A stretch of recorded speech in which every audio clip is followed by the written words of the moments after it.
কুমার দাস, যার ঐকান্তিক প্রচেষ্টায় এবং বালুরঘাটের বিভিন্ন মানুষের ঐকান্তিক প্রচেষ্টায় বালুরঘাটে বিএড কলেজ ছিল না, মালদা বা রায়গঞ্জে গিয়ে বিএড করতে হতো।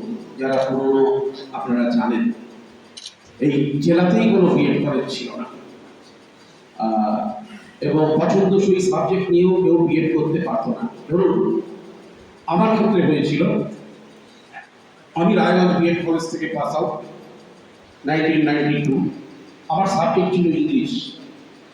আমি বিশ্বভারতী থেকে ইংরেজিতে পাস করেছিলাম, কিন্তু রায়গঞ্জে তখন ইংরেজি কোনো বেসিক সাবজেক্ট ছিল না।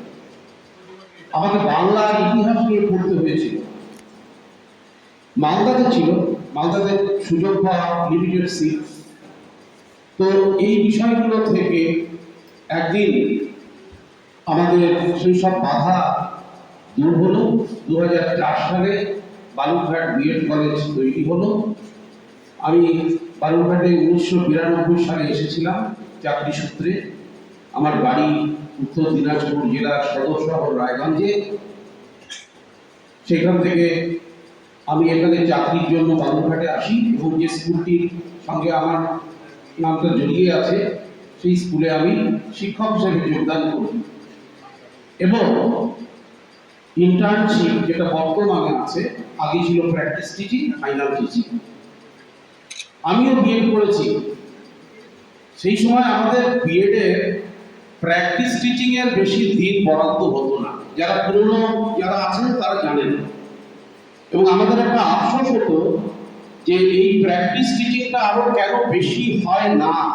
কারণ একজন যারা বিএড ট্রেইনি হিসাবে আজকে এই কলেজে যারা আজকে যাদের প্রথম অভিষেক হলো, তাদের তো টার্গেট একটাই যে আমি কিভাবে ক্লাসে পড়াবো, কিভাবে ছাত্রদেরকে পাঠদানটাকে কতটা চিত্তাকর্ষক বা কতটা অ্যাট্রাক্টিভ করতে পারবো, কতটা ওদের মতো করে একটা শূন্য থেকে, অর্থাৎ কিছু জানা না জানা, অজানা থেকে কিভাবে আমি ওকে জানাতে নিয়ে যাব, from unknown to known।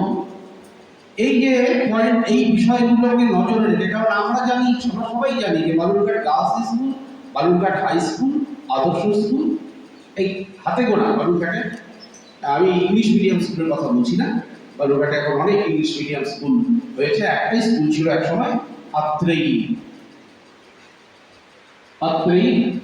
Public school, না প্রথমে ছিল Atreyi school, English medium school ছিল, যেটা এখন জিএভি পাবলিক স্কুল হয়েছে।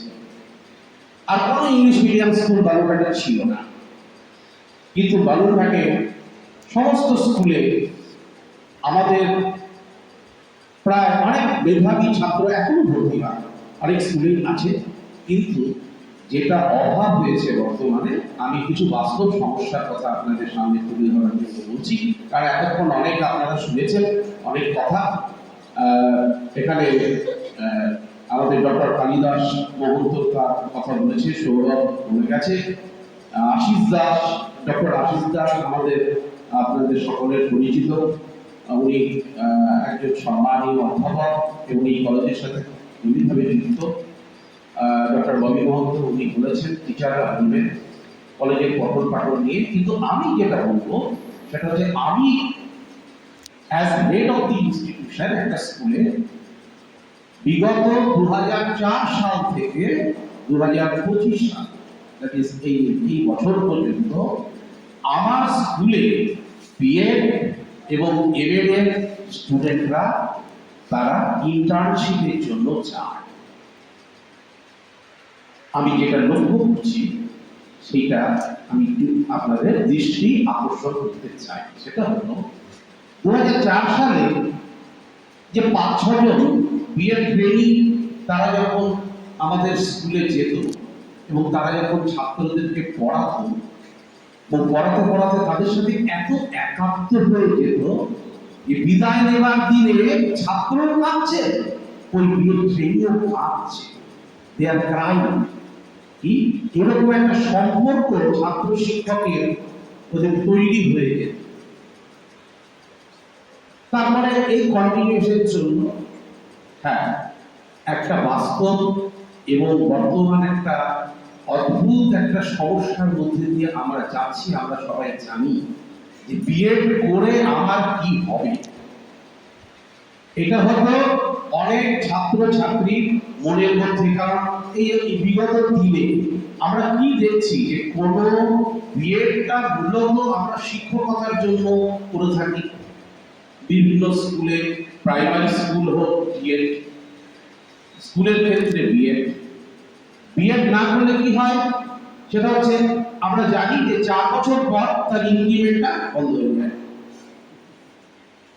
সুতরাং যারা নন বিএড এসএসসির মাধ্যমে আসে তারা 4 বছর পরে তখন খুঁজে বেড়ায় কোথা থেকে আমি বিএডটা করবো, নাহলে তখন ইনক্রিমেন্টটা বন্ধ হয়ে যাবে, ইনক্রিমেন্ট স্টপ হয়ে যাবে, অর্থাৎ চাকরিতে একটা তার বেতন সংক্রান্ত সমস্যা হবে।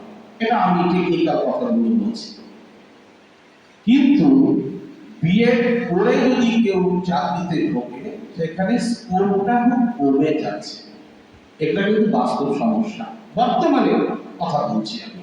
কিন্তু তাই বলে কি আমি বিএডটা সিনসিয়ারলি করবো না? আগে যেমন ছাত্ররা যেমন সিনসিয়ারলি করতো, এখন একটু মনে হয় একটু আমরা রিল্যাক্সেশন দিচ্ছি। কেন দিচ্ছি? যে বা আমরা রিল্যাক্স হচ্ছি যে এই করতে হয় একটা করব, কিন্তু সেটাতে কিন্তু খুব একটা আমার মনে হয় না যে আমি যেটা যে উদ্দেশ্যে এসেছি সেটা বোধহয় খুব একটা সফল হবে। কারণ এই যে দামাদল চলছে বর্তমান রাজ্যে বলুন, দেশে বলুন, সব জায়গায় এই দামাদল তো চিরদিন থাকবে না। একদিন তো সূর্যের ভোর হবেই। We shall overcome one day. আমরা তো একদিন কিছু না কিছু ভাববো এবং সেই আশাই তো আমরা এসেছি। এবং তখন যখন আমরা পড়াতে যাব তখন দেখবো যে আমরা কিন্তু অনেক কিছু স্কিপ করে বেরিয়ে গেছি, যেটা তখন ক্লাসে পড়াতে গিয়ে আমরা বুঝতে পারবো। সুতরাং প্রকৃত যদি আমি জানতে চাই, শিখতে চাই, তাহলে বিএড কলেজে এই শিক্ষাটা কিন্তু আমাকে অন্তর থেকে, অন্তরের অন্তঃস্থল থেকে আমাকে হার্টিলি নিতে হবে, মন থেকে নিতে হবে। যে আমি এখানে যখন ভর্তি হয়েছি তখন আমি বিএড ট্রেনিং হিসাবে এখানে আমার যা যা আছে সেগুলোকে আমি খুব আনন্দ সহকারে গ্রহণ করব, আনন্দ সহকারে নেব এবং সম্পৃক্ত হব। যে কোনো জিনিসই আমরা যদি আনন্দ সহকারে করতে পারি বা তার জন্য যে যত অ্যাক্টিভিটিস আছে সেই অ্যাক্টিভিটিস গুলোর সঙ্গে যদি আমরা নিজেদেরকে সম্পৃক্ত করতে পারি, তবে কিন্তু আমার কাছে কিছুই তখন একঘেয়েমি বা মনোটোনাস মনে হবে না, কোনো মনোটোনই আসবে না। এটা আমার মনে হয়। সেই জন্য আমি এই যে যারা নতুন শিক্ষাবর্ষে বিএড ট্রেনিং হিসাবে এখানে এসেছো তোমরা, আমি তুমি করেই বললাম, হয়তো আমার থেকে সবাই বয়সে ছোট। 31 জানুয়ারি 2026 আমার সুপার অ্যানুয়েশন হচ্ছে, অর্থাৎ আমি আমার চাকরি থেকে অবসর নিচ্ছি। 1992 সালে বালুরঘাটে এসেছিলাম। আমার চাকরি 60 বছর আমার পূর্ণ হতে চলেছে। সুতরাং আমি তুমি করেই বললাম, তোমরা কেউ কিছু মনে নিও না। একটা কথাই আমি বলতে চাই যে আমি জানি তোমাদের মনে অনেক কষ্ট আছে, যে চারিদিকে তোমরা দেখতে পাচ্ছ যে সামনে আমাদের কি ভবিষ্যৎ আছে। আমি আবারও বলছি যে এই ওই কথাটা ভুলে গিয়ে তোমরা এই কথাটা ভাবো যে আজ নয় কাল নয় পরশু বিভাগরী সূর্য উঠবে, আমাদের জয় হবে, তোমাদের চেষ্টার জয় হবে। কারণ এই